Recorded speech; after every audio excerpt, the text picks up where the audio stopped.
Selamat siang pemirsa, Metro TV Sumut kembali hadir dalam Dialog Sumut, sebuah program yang mengupas berita dari berbagai sisi di Sumatera Utara. Saya Dana Pangaribuan, inilah Dialog Sumut selengkapnya.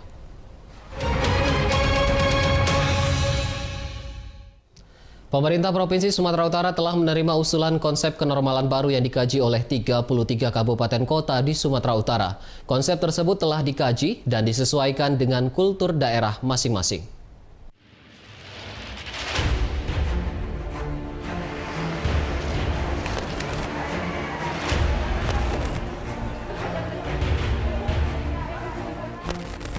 Pemerintah Provinsi Sumatera Utara telah merampungkan usulan konsep kenormalan baru dari 33 kabupaten kota yang ada di Sumatera Utara. Konsep tersebut dikaji di tingkat daerah guna penyesuaian penerapan new normal dengan kultur daerah masing-masing dalam menghadapi pandemi COVID-19.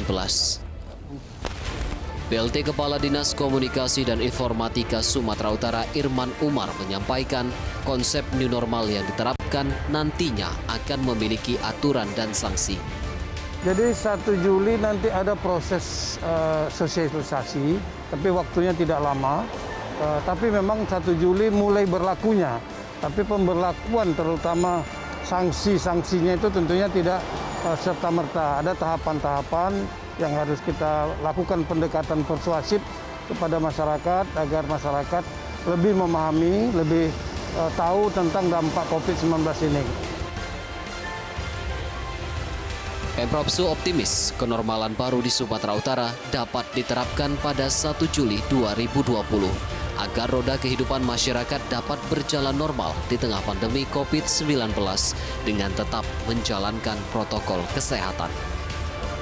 Dari Medan, Sumatera Utara, Tim Liputan Metro TV.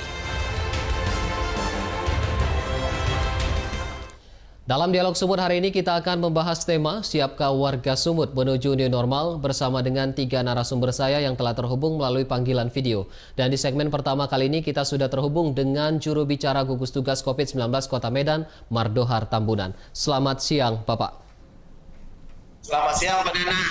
Pak Mardohar. Waalaikumsalam.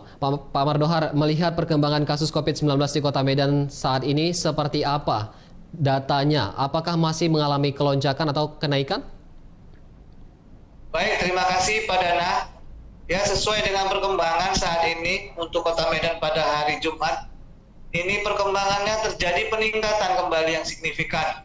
Dan boleh dikatakan ini sebenarnya mengkhawatirkan, di mana kasus terakhir ini sudah mencapai 874 kasus COVID positif saat ini di Kota Medan. Artinya trennya terus menaik. Begitu. Trennya terus menaik dan ini juga dikategorikan mengkhawatirkan. Kemudian untuk epicentrum penyebaran COVID-19 saat ini di Kota Medan berada di kecamatan mana, Pak? Saat ini yang menjadi trennya itu ada di Kecamatan Medan Area. Ya, sama Medan dan Naik. Masih tetap mereka memegang peranan. Itu hitungan terakhir mereka paling banyak itu 84 ya. Kalau nggak salah 54 atau 84 yang ada COVID positif. Baik, ada 2 kecamatan, yakni Kecamatan Medan Area dan Kecamatan Medan Denai. Jika kita melihat kasus COVID-19 di Medan ini sendiri mengalami lonjakan, sebenarnya apa yang menyebabkan kasus COVID-19 di Kota Medan terus mengalami peningkatan atau penaikan? Jadi begini Pak Dana, ini peningkatan ini sudah saya berkali-kali selalu katakan dan kita selalu sudah bicarakan di dalam setiap pertemuan maupun diskusi, selalu kita katakan bahwa kita ini menuju suatu yang dikatakan dengan new normal. Tapi kalau untuk yang namanya di Kota Medan, kita lebih berpedoman pada pedoman adaptasi kehidupan baru. Baik. Nah, dalam pedoman kehidupan baru ini, semua itu artinya harus dirubah kebiasaan-kebiasaan yang selama ini. Itu kira-kira. Tapi yang paling menjadi alasan utama makanya peningkatannya tetap tinggi adalah disiplin. Tetap disiplinnya masih kurang. Penggunaan daripada masker. Saya baru kemarin itu lewat dari pasar di Sikambing. Saya bisa hitung dari begitu banyaknya orang yang punya pakai masker itu ada 20 orang. Begitu banyak. Jadi kesadaran masyarakat itu sendiri pun dengan protokol kesehatannya sendiri pun jauh masih. Itu kira-kira yang menjadi inti utama di mana dengan saat ini juga kita sudah memperlakukan yang seperti katanya new normal, walaupun tanda kutip untuk namanya Sumatera Utara khususnya Kota Medan saat ini masih zona merah. Kita sudah tahu, kalau sudah katanya zona merah artinya harus penuh dengan perhitungan. Perhitungannya apa? Penuh dengan protokol COVID yang paling kuat dan disiplin. Itu seharusnya. Baik, berarti masih kurangnya tingkat disiplin masyarakat dalam mematuhi aturan protokol kesehatan. Lalu seperti apa terobosan yang dilakukan oleh Pemko Medan untuk mencegah atau menekan angka penyebaran COVID-19 di Kota Medan khususnya? Baik, terima kasih Pak Dana.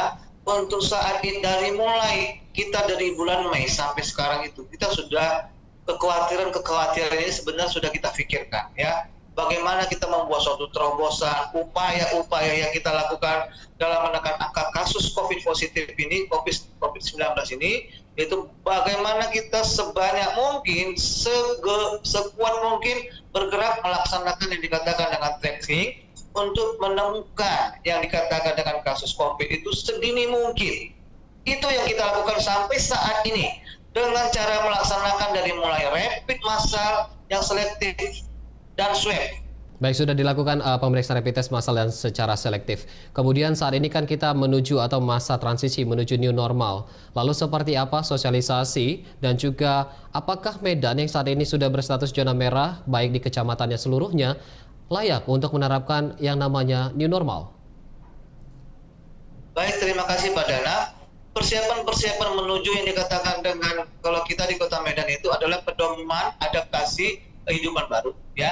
Ini dari mulai kemarin sejak ini dicanangkan dari pemerintah pusat, kita sudah terus ini menggodoknya, membentuknya bagaimana supaya namanya yang untuk masyarakat itu bisa hidup sehat tapi bisa berdampingan dengan ekonomi.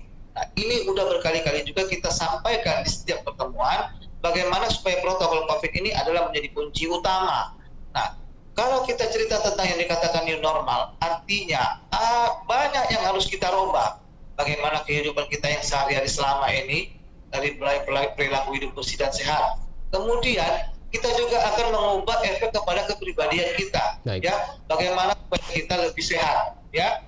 Bagaimana kita supaya lebih menjaga jarak, menggunakan masker, protokol kesehatan. Dan di sini ada paradigma yang harus kita rubah. Medan berarti layakkah untuk menerapkan new normal? Kalau untuk dikatakan layak untuk kita dapat new normal, terus terang kita masih di daerah zona merah, ya Pak Dana. Artinya kalau udah zona merah, saya rasa semua kita sudah tahu, ya. Untuk penerapan itu mungkin kita belum, tapi ada yang harus kita pikirkan lebih semaksimal mungkin, yaitu bagaimana supaya tatanan ini jalan terus. Artinya tatanan ini adalah kesehatan bisa terjaga, tapi ekonomi bisa berjalan. Inilah yang sekarang menjadi problemnya ini, bagaimana ini supaya bisa beriring. Ya, mengingat, ya tak mungkin saat ini sudah terlalu lama situasinya. Ya tak mungkin harus dilepas. Ini harus dilibatkan bagaimana keterikatan ini supaya bisa berjalan sama. Ini yang penting sekali. Baik, pertimbangannya adalah agar ekonomi masyarakat juga bisa berjalan namun tetap berpedoman pada protokol kesehatan. Terima kasih Pak Mardohar sudah bergabung bersama kami di Dialog Sumut. Dan pemirsa, sesaat lagi kami akan kembali setelah jeda yang berikut ini.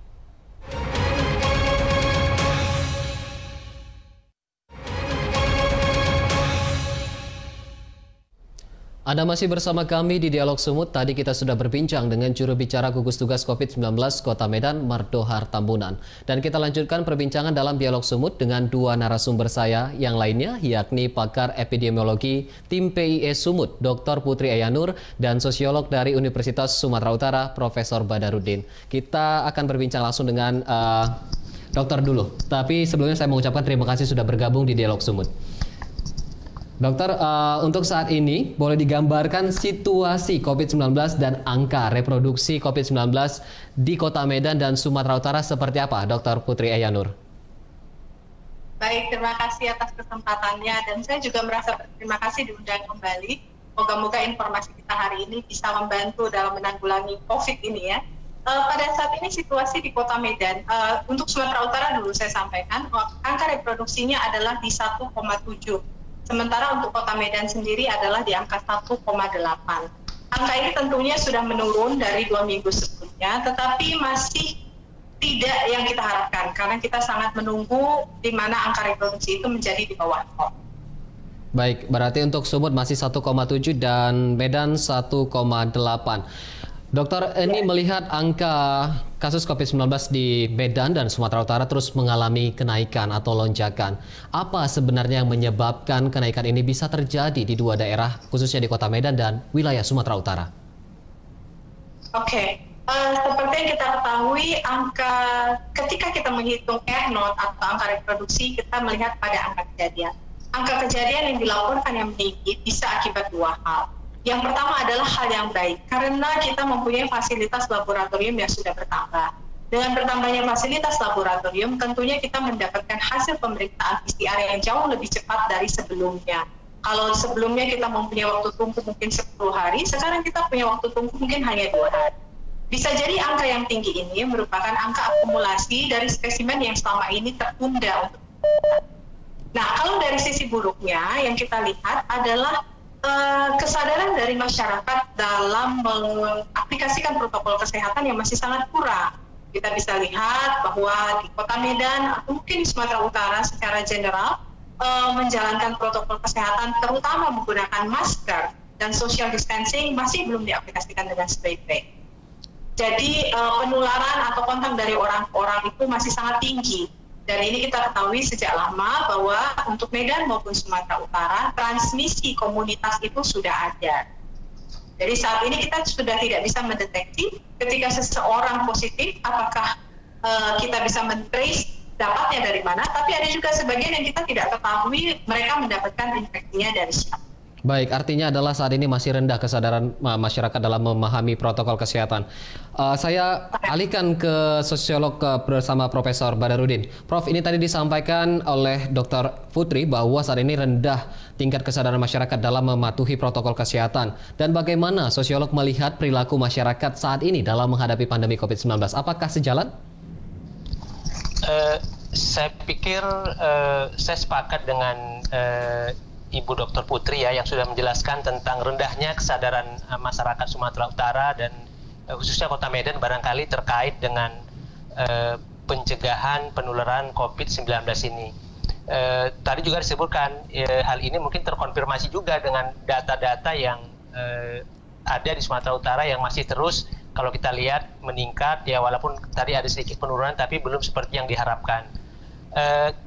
Kesadaran ini kalau kita lihat sebenarnya sudah terjadi sejak misalnya beberapa daerah di luar Sumatera Utara ya kan itu mengalami melakukan yang disebut dengan new normal.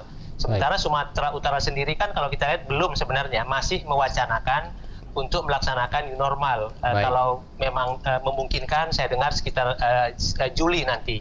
Tapi suasana yang ada di Sumatera Utara dan utamanya kalau kita lihat di Kota Medan itu sudah sama aja dengan new normal yang katanya itu. Walaupun menurut saya bukan new normal karena new normal kan sebenarnya intinya bagaimana kita bisa hidup beradaptasi dengan gaya hidup yang baru dengan melakukan protokol kesehatan. Ini yang menurut saya sangat-sangat masih rendah sekali untuk masyarakat Sumatera Utara. Singkatnya Prof, di Sumut ini belum new normal tapi masyarakat sudah menjalankan yang namanya new normal tadi ya Prof? Dalam tanda petik ya. Iya, baik Prof. Prof, ini di lapangan masih ditemukan nggak sih sebenarnya masyarakat yang menganggap COVID-19 ini adalah hal yang enteng ataupun bahkan dianggap sebagai konspirasi, terutama di kalangan generasi muda. Ini sosiolog bagaimana melihatnya? Kalau kita lihat anggapan-anggapan seperti itu masih ada. Ya, ini barangkali karena literasi media kita juga yang masih cukup rendah barangkali ya. Baik dari kalangan muda kita maupun dari kalangan generasi tua gitu. Ini bisa kita lihat dari pandang-pandang masyarakat misalnya yang saya katakan misalnya ada kelompok-kelompok masyarakat yang sama sekali tidak peduli dengan pandemi COVID-19 ini. Ya ini barangkali karena punya anggapan yang seperti itu. Ini kan hanya konspirasi politik ya kan ini adalah permainan politik global, politik nasional dan sebagainya gitu sehingga kelompok-kelompok masyarakat yang seperti ini dia sama sekali nggak peduli, nggak akan mau pakai masker, ya kan nggak akan mau social distancing dan sebagainya gitu. Ini kita lihat masih ada ya walaupun mungkin jumlahnya tidak terlalu banyak juga ya yang terkait dengan itu. Baik Prof, saya alihkan ke Dr. Putri. Prof, sebenarnya untuk di Kota Medan sendiri kita melihat Kota Medan sebagai acuan kita yang sudah dinyatakan zona merah. Apakah layak Medan ataupun Sumatera Utara ini menerapkan yang namanya new normal? Kalau kita melihat dari sisi epidemiologi dan dari angka-angka tadi, tentunya Kota Medan tidak siap untuk new normal. Ketika angka R0 masih di atas 1, artinya virus itu masih belum bisa kita kendalikan. Dengan angka 1,7 artinya setiap satu orang berpotensial untuk menginfeksi 2 orang lain. Kalau kita lihat secara grafik, angka kejadian di Sumatera Utara ini dari yang sifatnya eksponensial malah menuju kepada linear gitu loh. Artinya rate-nya ini, rate atau kecepatan daripada virusnya masih konstan. Kita tidak melihat angkanya menurun. Oleh karena itu, new normal belum bisa kita terapkan untuk Kota Medan. Apalagi kita mengingat bahwa 80%, 70-80% angka kejadian di Sumatera Utara itu merupakan kontribusi dari Kota Medan. Kontribusi kasus positif tertinggi itu ditemukan di Kota Medan. Saya alihkan lagi ke Profesor. Prof, ini kan kasus masih tinggi. Kemudian masyarakat juga masih belum memahami. Terus pola didik seperti apa yang perlu diterapkan kepada masyarakat untuk memahami bahwa saat ini situasinya sedang berbahaya di tengah pandemi COVID-19? Saya melihat ya, kalau kita lihat struktur sosial masyarakat di Sumatera Utara, khususnya di Kota Medan, itu kan sangat multi etnik ya kalau kita lihat. Maka sering sekali disebut sebagai masyarakat yang plural ya, baik dari segi etnisitasnya, dari segi agamanya dan sebagainya. Maka saya melihat pendekatan yang harus dilakukan adalah pendekatan kombinasi. Pendekatan yang sifatnya informal dengan melakukan pendekatan-pendekatan terhadap tokoh-tokoh masyarakat, ya top leader dari masyarakat, apakah agama, ya apakah adat dan sebagainya, suku dan sebagainya gitu. Kemudian juga memang harus ada penegakan hukum yang menurut saya harus konsisten dan tegas, ya. Prof, kita harus tahan dulu, Prof, karena kita harus jeda. Setelah jeda berikutnya nanti kita akan lanjutkan lagi untuk melihat seperti apa sebenarnya siapkah masyarakat Sumut menuju new normal atau menghadapi era new normal. Dan pemirsa, sesaat lagi kami akan kembali, tetaplah di Dialog Sumut.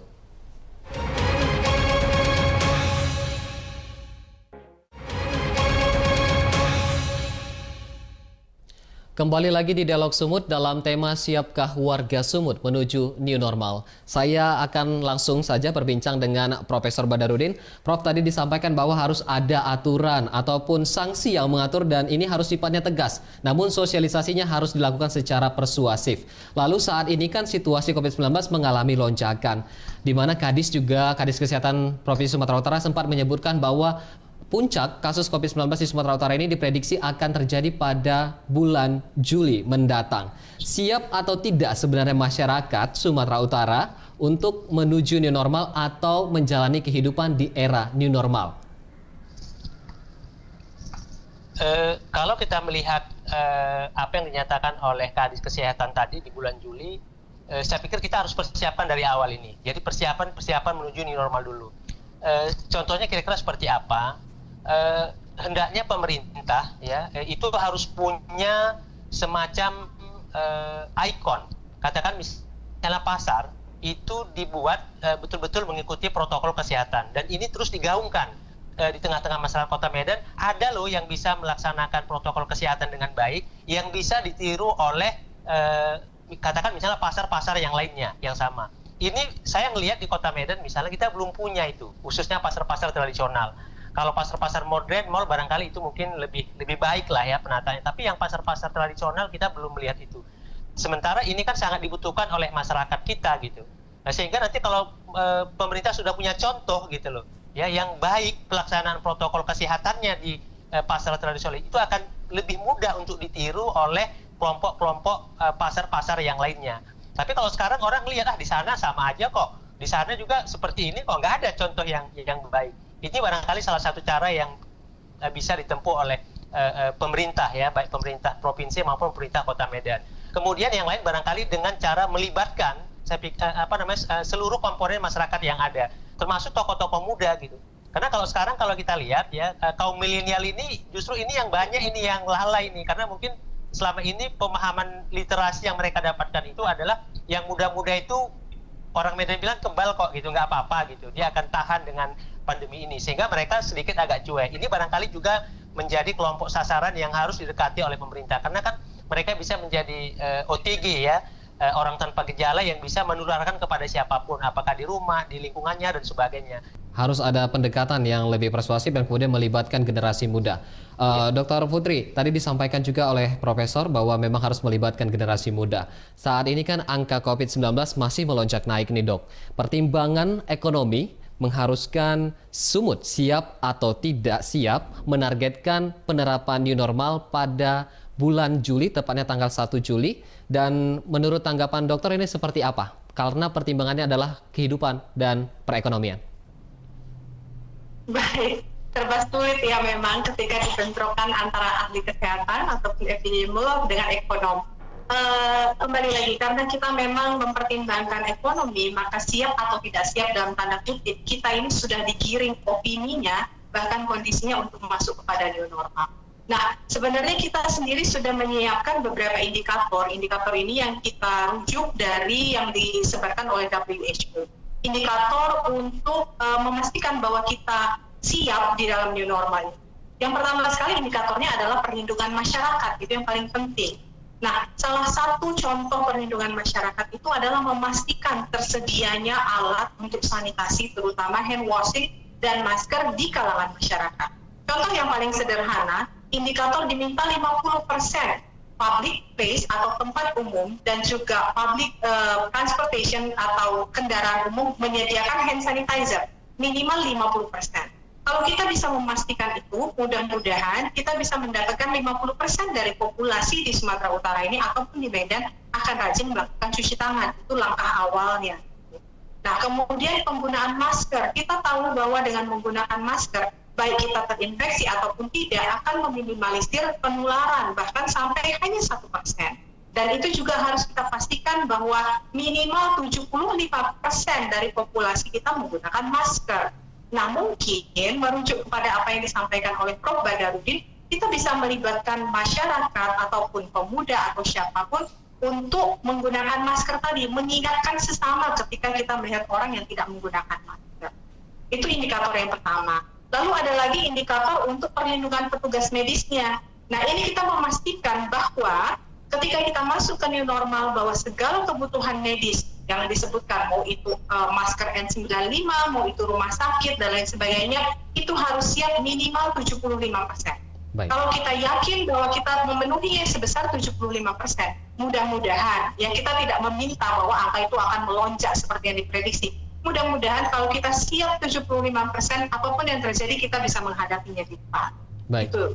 Kemudian ada satu lagi yang terakhir adalah protokol dalam penguburan gitu loh. Jadi kita harus pastikan bahwa kasus-kasus yang kita memang confirm COVID-19 ataupun kita sanksikan PDP, kita bisa mengebumikan mereka sesuai dengan protokol.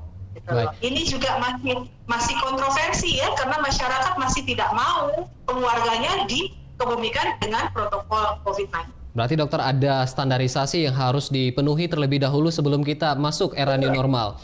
Dokter, untuk melihat saat ini kan masyarakat apakah sudah siap hidup di era new normal khususnya di Sumatera Utara? Apakah masyarakat sudah siap? Itu kembali lagi kepada masyarakat yang saya rasa kita masih sangat jauh dari siap. Karena melihat kebiasaan masyarakat di Sumatera Utara ini, tadi sudah disampaikan juga oleh Prof. Badarudin, bahwa sangat sulit ya sepertinya kita melihat, jadi new normal ini mereka kembali ke aktivitas biasa, tetapi mengindahkan yang namanya protokol kesehatan, itu tidak bisa. Gitu. Dokter, tadi disampaikan masyarakat tidak siap. Kemudian apa yang harus dilakukan masyarakat biar kehidupan ini bisa berjalan di era new normal? Ya, kembali lagi seperti yang saya bilang, kita harus saling bahu-membahu mengingatkan bahwa ada standar yang harus kita penuhi jika kita ingin hidup dalam tanda petik aman di era new normal. Sekarang kembali lagi, kesannya masyarakat itu tidak takut dengan COVID ini. Ya kan, kalau kita melihat di luar, kesannya tidak takut, mereka keluar biasa saja tanpa menggunakan masker, ataupun kalau menggunakan masker karena takut razia dibiarkan tergantung di leher, tidak proper penggunaannya yang seperti itu. Artinya saya agak bingung juga kadang-kadang melihat ini memang mereka tidak takut atau tidak tahu gitu loh. Karena kalau kita lihat promosi kesehatan sudah di mana-mana, di televisi, di mana-mana disampaikan bahwa wajib social distancing, wajib menggunakan masker, tapi tetap aja kita lihat. Baik. Ya, kalau saya rasa tidak sampai 50% populasi di Sumatera Utara ini menggunakan masker dan itu sangat berbahaya. Baik Prof, tadi ada saya ambil kutipan bahwa tidak takut atau tidak tahu COVID-19. Profesor Badarudin, melihat tantangan seperti ini, apa yang harus dilakukan pemerintah dan masyarakat?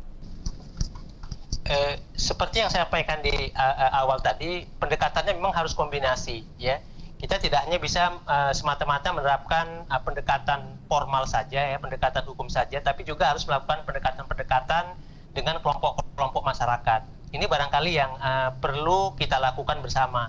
Baik, terima kasih Profesor dan juga Dokter. Berarti saat ini tantangan dari pemerintah dan masyarakat adalah mengedukasi diri sendiri untuk memahami protokol kesehatan dalam menghadapi atau hidup di era new normal. Terima kasih Dokter dan Profesor sudah bergabung bersama kami di Dialog Sumut. Dan pemirsa, demikianlah Dialog Sumut hari ini. Saksikan Dialog Sumut setiap Selasa dan Kamis pukul 13.30 waktu Indonesia Barat. Saya Dana Pangaribuan bersama seluruh kru yang bertugas mengucapkan terima kasih atas perhatian Anda. Selamat siang dan sampai jumpa.